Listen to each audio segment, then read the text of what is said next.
అందరికీ నమస్కారం. ఈరోజు మనం తెలుగు వంటకాలలో ఎంతో ప్రసిద్ధి చెందిన రుచికరమైన గుత్తొంకాయ కూరను తయారు చేయబోతున్నాం.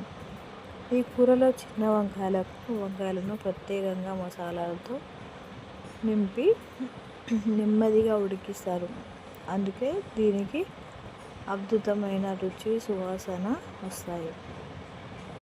ముందుగా తాజా చిన్న వంకాయలను బాగా కడిగి వాటి కాడలను అలాగే ఉంచి కింద భాగంలో 4 వైపులా ఘాటు పెట్టాలి. పూర్తిగా కొయ్యకుండా జాగ్రత్తగా ఘాటు పెడితే మసాలా బాగా లోపలికి వెళ్తుంది.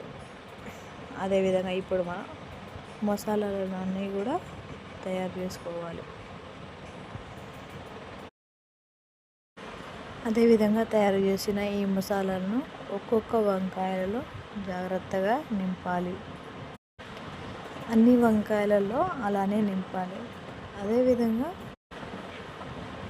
అన్నిట్లో మంచిగా నింపాలి. అదేవిధంగా మీకు వంకాయ గురించి ఒక చిన్న చిట్కా: వంకాయలను కోసిన వెంటనే ఉప్పు కలిపిన నీటిలో వేస్తే నల్లబడవు. మీకోసం వంటింటి చిట్కా: ఆకుకూరలు తాజాగా ఉండాలంటే వాటిని పేపర్లో చుట్టి ఫ్రిడ్జ్లో ఉంచండి. తాజాగా ఫ్రెష్గా ఉంటాయి. వంకాయలన్నీ అలా మసాలాతో నింపడం అయిపోయిన తర్వాత ఇప్పుడు స్టవ్ పై ఒక బండిలో నూనె పోసి ఆవాలు, జీలకర్ర, కరివేపాకు తాలింపు వేయాలి. ఆ తర్వాత ఆనియన్స్ కూడా వేసి కలుపుకోవాలి. అవి వేగిన దాన్ని బట్టి మన కూర అనేది అంత రుచిగా ఉంటుంది. తర్వాత ఏం చేయాలంటే మసాలాతో నింపిన వంకాయలను నెమ్మదిగా అందులోకి అమర్చాలి.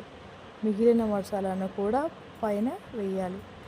అది ఎప్పుడు అంటే మనం మసాలాలతో నింపిన వంకాయలు ఉంటాయి కదా, అవన్నీ మగ్గిన తర్వాత మనం వేసిన మసాలాలని మామూలుగా మిగిలిపోయి ఉంటాయి కదా, వాటిని ఆ పైనుంచి పోయాలి. కొద్దిగా నీరు పోసి మూత పెట్టి తక్కువ స్టవ్ మంటపై ఉడికించాలి.